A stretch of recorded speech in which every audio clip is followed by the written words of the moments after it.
नमस्कार। आपका अखबार के अंक में आपका स्वागत है। मैं हूं प्रदीप सिंह। ईरान के विरुद्ध अमेरिका और इजराइल का युद्ध शुरू हुए 12 दिन हो गए, लेकिन युद्ध के थमने के कोई आसार नहीं नजर आ रहे। ऐसा लग रहा है कि युद्ध कब तक चलेगा इसके बारे में किसी को कुछ पता नहीं है। जब किसी को कह रहा हूं तो मैं खास तौर से ईरान, इजराइल और अमेरिका की बात कर रहा हूं। बाकी लोग तो तमाशबीन हैं। कोई बहुत बड़ी भूमिका किसी और देश की है नहीं, इन्हीं तीन देशों की है। यही तय करेंगे कि युद्ध रुकेगा या और चलेगा। ईरान जिस तरह की भाषा बोल रहा है कि हम किसी भी हालत में युद्ध रोकेंगे नहीं, हम लंबे समय तक लड़ने के लिए तैयार हैं। अमेरिका और इजराइल कह रहे हैं कि हम ईरान पर और ज़्यादा बड़ा हमला करने के लिए तैयार हैं, लेकिन कुछ वास्तविकताएं जो हैं उन पर भी ध्यान देना चाहिए। जब युद्ध शुरू हुआ था तो जितने बड़े पैमाने पर ईरान मिसाइल छोड़ रहा था और ड्रोन भेज रहा था, उसकी संख्या में भारी कमी आई है। कहा यह जा रहा है कि इजराइल और अमेरिका के पास भी इतनी मिसाइलें नहीं हैं कि युद्ध जो है लंबे समय तक चला सके। इसके बारे में कहीं से कोई पुष्टि नहीं हुई है, लेकिन बड़ी स्वाभाविक बात है। युद्ध चल रहा है और आप उसमें मिसाइल और दूसरे हथियारों का इस्तेमाल कर रहे हैं तो वो कम ही होगा। अब सवाल ये है कि ये युद्ध जो है कौन जीत रहा है, कौन हार रहा है। 12 दिन में आप इस बारे में कोई फैसला नहीं कर सकते, कोई निर्णय नहीं सुना सकते कि कौन जीत रहा है, कौन हार रहा है। ईरान का बहुत बड़ा नुकसान हुआ है, इसमें कोई शक नहीं है। ईरान ने इजराइल को नुकसान पहुंचाया है, लेकिन अमेरिका तक उसकी पहुंच नहीं है। तो देखिए, 12 दिन में ईरान को पहले भी समझ में आ रहा होगा, अच्छी तरह से समझ में आ गया है कि वो सैन्य शक्ति में, मिलिट्री पावर में, मिलिट्री माइट में अमेरिका और इजराइल का मुकाबला नहीं कर सकता। और इजराइल और अमेरिका को भी समझ में आ गया है कि ईरान कोई जो है वो वेनेजुएला नहीं है, जहां आप अपने कमांडो भेजेंगे और वो राष्ट्रपति और उनकी पत्नी को उठाकर ले आएंगे और उस देश पर कब्जा कर लेंगे। ईरान लंबे युद्ध लड़ चुका है। खाड़ी का युद्ध ईरान और इराक के बीच में जो चला था वो 10 साल तक चला था, लेकिन तब के ईरान में और आज के ईरान में बहुत फ़र्क है। तो युद्ध की शुरुआत जब हुई तो पहला लक्ष्य जो था वो अमेरिका इजराइल ने हासिल कर लिया कि उनका जो सबसे बड़ा मजहबी नेता था अयातुल्ला अली खामेनेई, उसको और उसके साथ उसके 48 साथियों को, जो उनकी मिलिट्री लीडरशिप थी, पॉलिटिकल लीडरशिप थी, सबको ख़त्म कर दिया। अभी जो खामेनेई के बेटे बने हैं अयातुल्ला मुज्तबा खामेनेई, वो घायल हैं। ये आधिकारिक रूप से ईरान ने स्वीकार किया है।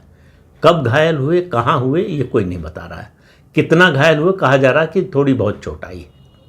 माना ये जा रहा है कि उसी हमले में घायल हुए थे। उस समय वहाँ ये भी मौजूद थे, इनकी पत्नी और बच्चे मारे गए। उसमें जो मारे गए अयातुल्ला अली खामेनेई उनसे ज़्यादा कट्टर है। वो तो सीधे सीधे कहते थे कि जो है ये इस्लाम के खिलाफ है परमाणु बम बनाना, हम परमाणु बम नहीं बना रहे हैं। लेकिन मुज्तबा खामेनेई का कहना है कि परमाणु बम बनाना हमारा लक्ष्य है। तो एक चीज़ तो स्पष्ट हो गई। जो लोग कह रहे थे कि शंका थी कि ईरान बनाना चाहता है, नहीं बनाना चाहता है, सवाल यह है कि ईरान ने यूरेनियम का 60% एनरिचमेंट कर लिया है। परमाणु बम बनाने के लिए 90% एनरिचमेंट करना ज़रूरी है। तो विशेषज्ञों का मानना है कि बहुत जल्दी ही ईरान, अगर उसका कार्यक्रम रुकता नहीं, तो वो 8 से 10 परमाणु बम बनाने की क्षमता रखता था। अब अमेरिका का घोषित लक्ष्य था, और इजराइल का भी, और ख़ासतौर से इजराइल का और ज़्यादा, कि ईरान को परमाणु बम नहीं बनाने देना है, परमाणु शक्ति नहीं बनने देना है। इजराइल का मानना है कि ईरान अगर परमाणु शक्ति बन गया तो इजराइल के अस्तित्व के लिए सबसे बड़ा खतरा होगा। वो सबसे पहले इजराइल को ख़त्म करेगा।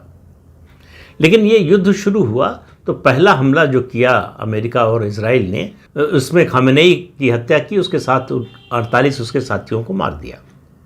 तो ये माना जा रहा था कि ईरान बहुत जल्दी घुटने टेक देगा। ऐसा कुछ हुआ नहीं। अब ये मैंने जो पहले कहा कि ईरान को ये महसूस हो गया है कि मिलिट्री माइट में वो अमेरिका और इजराइल का मुकाबला नहीं कर सकता। लेकिन मुकाबला नहीं कर सकता किसी भी तरह, ये बात कहना ठीक नहीं होगा। ईरान के पास खास तौर से 2 हथियार हैं। एक मिसाइल, उनकी बैलिस्टिक मिसाइल, और हाइपरसोनिक मिसाइल भी है जिसका अभी उन्होंने इस्तेमाल नहीं किया है, कहते हैं बचा कर रखा हुआ है। और दूसरा ड्रोन। ये जो 2 चीज़ें हैं, इनके जरिए ईरान ने क्या किया है, इस युद्ध का चरित्र बदल दिया है। ये सैन्य युद्ध की बजाय, हथियारों के युद्ध की बजाय आर्थिक युद्ध में बदल दिया है ईरान ने। अमेरिका के जो साथी देश हैं, खाड़ी के देश, जहां अमेरिकी एयर बेस है, मिलिट्री बेस है, ईरान ने उन पर हमला शुरू कर दिया है। उनके इंफ्रास्ट्रक्चर पर, जहां मिलिट्री बेस है अमेरिका का, वहां पर। और ज़्यादातर हमले पहले मिसाइल से कर रहे थे, अब ज़्यादातर हमले ड्रोन से करते हैं। ड्रोन से हमला करने का मतलब है वो ईरान के लिए उसकी कॉस्ट बहुत कम है, और अमेरिका और उसके साथियों के लिए उसको बचाने की कॉस्ट बहुत ज़्यादा है। एक ड्रोन को मारने के लिए मिसाइल चलानी पड़ती है जो लाखों करोड़ों की आती है, और कुछ लाख का आता है ड्रोन। तो ईरान ने क्या किया है कि इस वॉर को वर्टिकल से हॉरिजॉन्टल में बदल दिया है। अमेरिका और इजराइल उसके ऊपर मिसाइल गिरा रहे हैं, ऊपर से बम गिरा रहे हैं, ऊपर से। ईरान की एयरफोर्स खत्म हो चुकी है, अमेरिका ने उसकी नेवी खत्म कर दी है, और ये लड़ाई ज़मीन पर हो नहीं रही है। तो ये लड़ाई हवा में हो रही है, मिसाइल और एयर अटैक के जरिए ही हो रही है। तो ईरान ने इसको जब हॉरिजॉन्टल किया तो जितने सहयोगी देश हैं अमेरिका के, उन पर हमला शुरू कर दिया, उन पर दबाव बढ़ गया, उनका इंफ्रास्ट्रक्चर बर्बाद हो रहा है। अमेरिकी इंफ्रास्ट्रक्चर तो हो ही रहा है बर्बाद, लेकिन ईरान के हमलों को रोकने के लिए इन देशों की भी जो बचाव की क्षमता है वो लगातार कम होती जा रही है। इस आधार पर ईरान कह रहा है कि लंबे समय तक लड़ने की क्षमता रखते हैं, क्योंकि उसके पास ड्रोन की कमी नहीं है। ड्रोन सबसे ज़्यादा मारक, सबसे ज़्यादा प्रभावी ड्रोन टेक्नोलॉजी जो है वो ईरान के पास है, और उनकी संख्या भी बहुत ज़्यादा है। तो ईरान की मिसाइल्स कहाँ रखी हुई हैं और ड्रोन बनाने के कारखाने कहाँ कहाँ हैं। हालांकि अमेरिका, इजराइल हमला कर रहे हैं, लेकिन पूरी तरह से उनको नष्ट नहीं कर पाए हैं, और ये खतरा लगातार बना हुआ है। तो एक तो मुझे लगता है इजराइल और अमेरिका की स्ट्रेटजी में ये खामी थी कि उन्होंने इस बात को एंटिसिपेट नहीं किया, या एंटिसिपेट किया तो इसको गंभीरता से नहीं लिया कि ईरान खाड़ी के देशों पर हमला कर सकता है, कि एक मुस्लिम देश दूसरे मुस्लिम देश पर हमला करेगा, ये शायद उन्होंने सोचा नहीं था।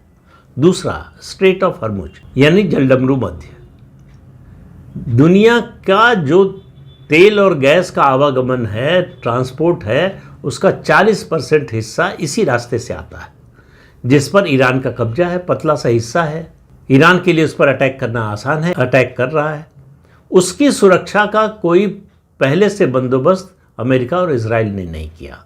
उसका नतीजा ये है कि पूरी दुनिया इस युद्ध का खामियाजा भुगत रही है। हर देश में तेल गैस का संकट बढ़ता जा रहा है, और हर दिन बढ़ता जा रहा है। इस जलडमरू मध्य की सुरक्षा का कोई प्लान या प्लान बी है अमेरिका के पास, ऐसा दिखाई नहीं दे रहा है। हालांकि एक बयान आया था जरूर राष्ट्रपति डोनाल्ड ट्रंप का, कि अमेरिका के युद्धपोत जो है वो जो भी टैंकर जाएंगे या तेल के जहाज जाएंगे जलडमरू मध्य से, उनको स्कॉट करेगा, सुरक्षा देगा, लेकिन ऐसा कुछ हो नहीं पाया है। तो ईरान को ये समझ में आ गया है कि इन देशों पर, खाड़ी के देशों पर हमला करने से अमेरिका और इजराइल ज़्यादा परेशान होंगे, और पूरी दुनिया का दबाव बढ़ेगा। उधर इजराइल और अमेरिका क्या कर रहे हैं, खासतौर से इजराइल, कि ईरान के जितने प्रॉक्सीज हैं, तो हमास को तो इजराइल ने पहले ही ख़त्म कर दिया था। अब इस समय इजराइल का पूरा फोकस हिजबुल्लाह पर है। तो लेबनान में लगातार हमले कर रहा है, हवाई हमले कर रहा है इजराइल। उसके अलावा इजराइल ने अपनी फौज भी उतार दी है हिजबुल्लाह के सफाई के लिए। तो इजराइल और अमेरिका का लक्ष्य अभी ये दिखाई दे रहा है कि ईरान के जो प्रॉक्सीज हैं उनको ख़त्म कर दें। फिर उसके बाद डोनाल्ड ट्रंप का ये भी बयान आया कि हम बूट्स ऑन द ग्राउंड भी उतार सकते हैं, यानी पैदल सेना भी उतार सकते हैं, जो कि संभव लगता नहीं। दूरी इतनी ज़्यादा है, अमेरिका को पैदल सेना उतारने के लिए अफ़गानिस्तान, पाकिस्तान का रास्ता अपनाना पड़ेगा। और उसके अलावा पैदल सेना उतारने का मतलब है, थल सेना उतारने का मतलब है युद्ध बहुत लंबा चलेगा, और लंबे युद्ध में अमेरिका का ट्रैक रिकॉर्ड बहुत ही ख़राब है। इसलिए चाहे आप वियतनाम देख लीजिए, चाहे अफ़गानिस्तान देख लीजिए, या फिर इराक देख लीजिए, हर जगह जो है अमेरिका को मात मिली है। अफ़गानिस्तान से तो छोड़ के सब कुछ भागना पड़ा था। और ट्रंप की जो नीति है वो लंबे युद्ध की नीति नहीं है। तो ट्रंप निकलना चाहेंगे इस युद्ध से, इसलिए ट्रंप ने इतने सारे उद्देश्य बता दिए हैं इस युद्ध के। वो किसी दिन किसी मुद्दे को लेकर कह सकते हैं कि हमने ये हासिल कर लिया इसलिए हम जीत गए युद्ध, अब युद्ध समाप्त। लेकिन इजराइल की स्थिति दूसरी है। अमेरिका अपने एग्जिस्टेंस के लिए नहीं लड़ रहा है, इजराइल अपने एग्जिस्टेंस के लिए लड़ रहा है। और उसका कहना है कि उसको 4 दशक बाद ये मौका मिला है ईरान को इस तरह से कमज़ोर करने का। तो वो ईरान को इतना कमज़ोर कर देना चाहता है कि वो फिर उठकर खड़ा ना हो पाए और इजराइल के लिए खतरा ना बने। उसके लिए 2 लक्ष्य हासिल करने पड़ेंगे।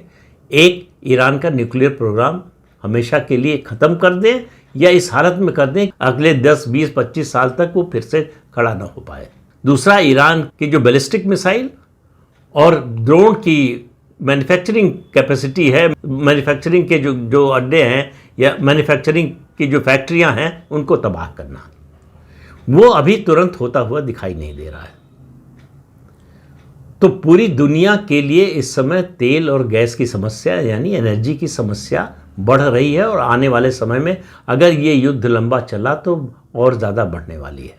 आईईए ने बयान जारी किया है और शुरू भी हो गया है। 400 मिलियन बैरल ऑयल जो है वो रिलीज़ कर रहा है ताकि ऑयल प्राइसेस कंट्रोल में रहें। इसके अलावा और देशों ने भी घोषणा की, अमेरिका ने घोषणा की है वो 172 मिलियन बैरल जो है तेल रिलीज़ करेगा मार्केट में, जिससे तेल के दाम कम हो। तो कुल मिलाकर स्थिति ये है कि अमेरिका और इजराइल जीत नहीं रहे हैं और ईरान हार नहीं रहा है। इस युद्ध की यही स्थिति है। तो ये आग का दरिया है, ये युद्ध जो है आग का दरिया है और इसमें से डूबकर ही जो निकलेगा वही निकल पाएगा। सवाल ये है कौन निकलेगा। अगर ये युद्ध लंबा चला तो डोनाल्ड ट्रंप के लिए डोमेस्टिक स्तर पर यानी घरेलू स्तर पर समस्या होने वाली है। चीज़ों के दाम बढ़ रहे हैं, महंगाई बढ़ रही है, अमेरिका का खर्च बढ़ रहा है इस युद्ध पर, और मिड टर्म इलेक्शन आने वाले हैं। ट्रंप के लिए वो भी समस्या है। उनकी अपनी पार्टी में ऐसे लोगों की संख्या अच्छी खासी है जो इस युद्ध के समर्थक नहीं हैं। उन पर आरोप लग रहा है डेमोक्रेटिक पार्टी की ओर से भी, रिपब्लिकन की ओर से भी और आम लोगों की ओर से भी कि उन्होंने कांग्रेस से मंजूरी नहीं ली युद्ध की। तो ट्रंप के लिए डोमेस्टिक फ्रंट पर ज़्यादा मुश्किलें हैं बजाय युद्ध के। युद्ध में भी मुश्किल है कि वो ईरान को जितना कमज़ोर कर देना चाहते थे उतना कमज़ोर अभी तक कर नहीं पाए। और ये जो नई लीडरशिप आई है, हालांकि अमेरिका ने घोषणा की है इसको भी मार देंगे, न्यूट्रलाइज कर देंगे, लेकिन ये लीडरशिप और ज़्यादा कट्टर है। तो एक चीज़ स्पष्ट हो गई है कि अमेरिका का एक लक्ष्य जो था रिजीम चेंज का वो नहीं होने वाला। रिजीम चेंज ईरान में अगर होगा भी तो उसमें बहुत लंबा समय लगने वाला है और वो रिजीम चेंज युद्ध खत्म होने के बाद ही उसकी परिस्थितियां बन सकती हैं, जब आर्थिक बदहाली आएगी सामने लोगों के और इस रिजीम का जो वर्तमान रिजीम है उसका अत्याचार बढ़ेगा। तब लोग सड़कों पर उतर सकते हैं इस रिजीम के खिलाफ। अभी चूंकि अमेरिका और इजराइल ने हमला किया है तो इसलिए लोग जो है इस रिजीम के साथ खड़े हो गए और रिजीम चेंज के लिए सभी लोग जानते हैं कि बूट्स ऑन द ग्राउंड ज़रूरी है और वो होता हुआ दिखाई नहीं दे रहा है। तो रिजीम चेंज के लिए अमेरिका और इजराइल को लंबे समय तक इंतज़ार करना पड़ेगा कि ईरान की घरेलू परिस्थितियां बिगड़े, वहां अराजकता पैदा हो, और उसी की कोशिश हो रही है। और ईरान की कोशिश है कि अमेरिका के जो सहायक देश हैं, खाड़ी के जो देश हैं, उनके इंफ्रास्ट्रक्चर पर हमला किया जाए, उनका जो आर्थिक विकास है उसकी गति को रोका जाए। वो जो पिछले कई दशकों से कोशिश कर रहे हैं कि पेट्रोल की इकॉनमी से निकलकर मॉडर्न इकॉनमी की ओर बढ़ें, इसलिए आप देखिए कि सबसे ज़्यादा हमले दुबई पर हो रहे हैं। अब ईरान ने इन खाड़ी के देशों के सामने 2 प्रस्ताव रखे हैं कि हम आपके ऊपर हमला बंद कर सकते हैं, लेकिन हमारी 2 शर्तें हैं, अगर आप वो मान लें तो। पहली शर्त यह है कि खाड़ी के देशों में अमेरिका और इजराइल की जितनी एम्बेसीज हैं उन सबको बंद कर दें, उनसे राजनयिक संबंध तोड़ लें। दूसरा, अमेरिका के जो एयरबेस हैं या जो मिलिट्री बेस हैं उनको वहाँ से हट जाने को कहें, वहाँ से वापस जाने को कहें। ये होता हुआ दिखाई नहीं दे रहा है, क्योंकि अमेरिका से नाता अगर खाड़ी के देश तोड़ लेते हैं और उनके एयरबेस और जो है सैनिक अड्डों को हटाने के लिए कह देते हैं, तो उनकी सुरक्षा और कमज़ोर हो जाएगी।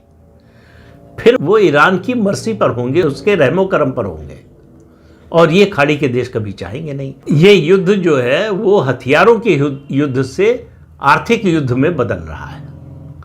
अब आर्थिक रूप से जिसकी रेजिलियंस ज़्यादा होगी वो इस युद्ध में आगे बढ़ता हुआ दिखाई देगा।